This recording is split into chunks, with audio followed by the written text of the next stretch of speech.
Bismillahirrahmanirrahim. Assalamualaikum warahmatullahi wabarakatuh. Selamat siang Pak Okta selaku dosen pengampu saya, dan selamat siang teman-teman semuanya. Perkenalkan, nama saya Ayu Rumadai dengan NIM 1101210027 dari Universitas Bung Karno. Oke teman-teman, pada kesempatan kali ini saya akan menjawab 4 soal UTS dari mata kuliah Komunikasi Pemasaran dengan dosen pengampu Pak Tri Okta Solva Kimiawan MIKOM. 1.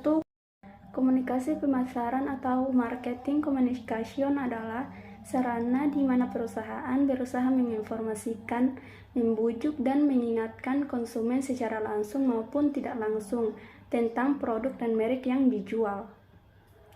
Sebutkan dan jelaskan 8 elemen-elemen dasar dari komunikasi pemasaran agar dapat membuat komunikasi pemasaran yang baik, yaitu 1. Komunikator. Komunikator merupakan pihak yang membuat pesan dengan maksud tertentu untuk disampaikan kepada objek pesan atau disebut juga dengan komunikan. Komunikator merupakan pihak yang memiliki maksud tertentu kepada objek agar objek tersebut bergerak dengan keinginannya. Semua orang dapat menjadi komunikator, termasuk dalam masalah bisnis. Bahkan anak kecil pun dapat menjadi seorang komunikator. Aspek yang penting dari komunikator meliputi konteks, pengalaman, pengetahuan, kepentingan, dan lain sebagainya. 2. Komunikan. Komunikan adalah pihak yang menjadi sasaran pesan dari komunikator. Oleh karena itu, komunikator yang baik tidak bisa mengabaikan komunikan yang hendak dia tuju. Sekalipun produk yang dijual sama, akan tetapi apabila komunikasi berbeda, maka pesan yang disusun juga idealnya mengikuti konteks yang dimiliki oleh si komunikan.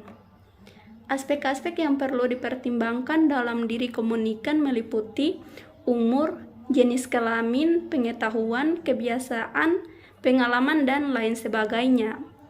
3. Pesan. Pesan adalah rumusan maksud yang disampaikan oleh komunikator kepada komunikan. Pesan biasanya terwujud dalam bentuk simbol-simbol bahasa tertentu, walaupun tidak menutup kemungkinan diwujudkan dalam bentuk yang lain seperti misalnya warna, perilaku, lambang-lambang tertentu, dan lain sebagainya. Hal yang sama juga berlaku dalam komunikasi pemasaran. 4. Media. Media adalah sarana yang digunakan agar pesan yang dibuat oleh komunikator dapat tersampaikan pada komunikan. Ada banyak jenis media yang dapat dipakai dewasa ini seperti misalnya internet, gelombang radio, televisi, surat kabar, gelombang wifi, dan lain sebagainya.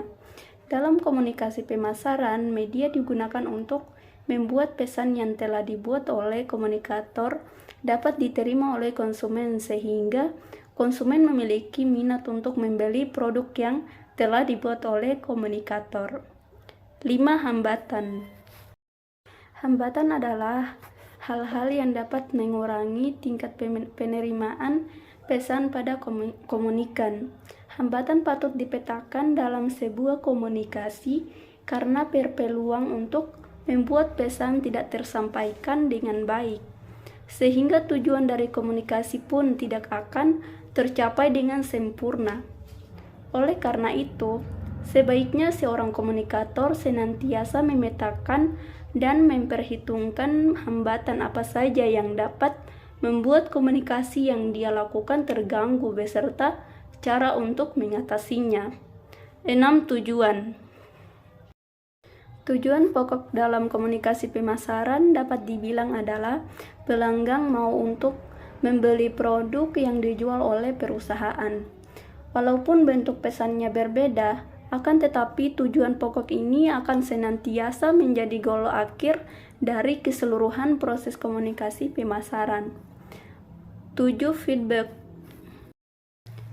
Feedback atau umpan balik adalah respon yang diberikan oleh komunikan terhadap pesan yang disampaikan oleh komunikator dalam sebuah komunikasi pemasaran. Umpan balik sangat penting diperhatikan oleh komunikator, karena dari situ dapat diketahui apakah komunikasi yang dilakukan sudah efektif dan efisien atau tidak. 8. Produk merupakan unsur pokok dalam komunikasi pemasaran, karena dari produk inilah pesan dapat disusun dengan baik. Tanpa mengetahui produk yang dijual oleh perusahaan dengan baik, maka pesan-pesan yang dibuat pun tidak akan efektif dan bahkan bisa jadi membuat pelanggan tidak tertarik untuk membeli produk yang dijual perusahaan. Soal yang kedua, image atau integrated marketing communication adalah sebuah konsep dari perencanaan komunikasi pemasaran yang memperkenalkan nilai tambah dari rencana komprehensif yang mengevaluasi pesan strategis dari berbagai disiplin komunikasi.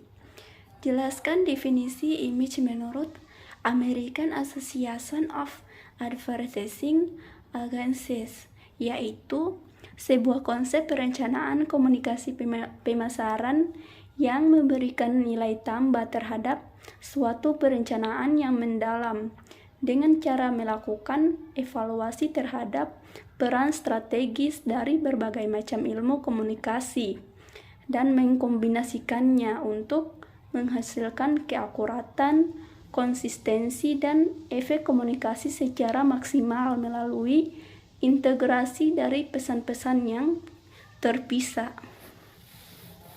Soal yang ketiga, menurut M. Ghazali Bagus 2000, media komunikasi ialah perantara dalam penyampaian informasi dari komunikator kepada komunikat yang bertujuan untuk efisiensi penyebaran informasi atau pesan tersebut. Sebutkan dan jelaskan 5 teori media komunikasi, yaitu 1. Teori semiotik pesan. Teori semiotik pesan adalah media memiliki daya tarik dari sudut pandang semiotik atas campuran simbol yang diatur dengan spasial serta kronologis dalam membuat sebuah pesan, kesan, serta menyampaikan gagasan dalam menunjukkan arti dari publik. 2. Teori sosiokultural pesan. Media yang disiapkan di dalam sosialisasi dan kulturisasi serta penempatan arti yang dapat menimbulkan suatu argumentasi publik pada media, supaya dapat memberi informasi yang berkarakter serta tidak timbulnya sara. 3. Teori sosiopsikologis. Teori yang menggabungkan sosial dengan psikologis dari audien yang menikmati suatu media.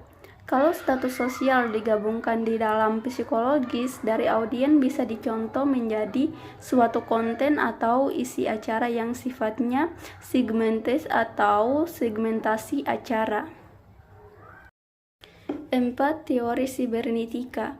Pengaruh dari opini publik dari isi media adalah fenomena yang membuat tertarik atau dapat disebut dengan teori spiral ketenangan, yang mendefinisikan bahwa komunikasi interpersonal serta media berjalan bersama di dalam perkembangan opini di masyarakat. 5. Teori kritis. Implikasi budaya yang sangat luas. Di dalam separuh teori kritis dibicarakan bahwa banyak ideologi atau paham dari pemilik media yang semestinya bisa dikritik oleh publik agar tak ada keberpihakan di dalam menyampaikan informasi. Soal nomor 4. Konsumen mengambil keputusan membeli barang atau jasa melalui suatu proses tertentu yang terdiri atas 5 tahap menurut Sotojo dan Kleinsteuber 2002. Sebutkan dan jelaskan. Yaitu 1. Pengenalan kebutuhan atau need recognition. Proses Pengambilan keputusan konsumen membeli produk tertentu. Buatan perusahaan tertentu atau dengan merek dagang tertentu dimulai sejak mereka merasakan suatu kebutuhan tertentu. Rasa membutuhkan tersebut dapat terangsang menjadi dorongan membeli produk apabila mendapat pengaruh dari dalam maupun dari luar konsumen. 2. Pencarian alternatif informasi atau alternatif search for information.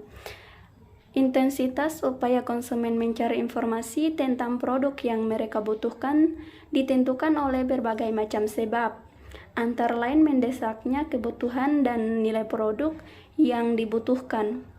Apabila kebutuhan barang atau jasa sangat mendesak, mereka tidak begitu cepat mencari informasi tentang produk yang dibutuhkan itu.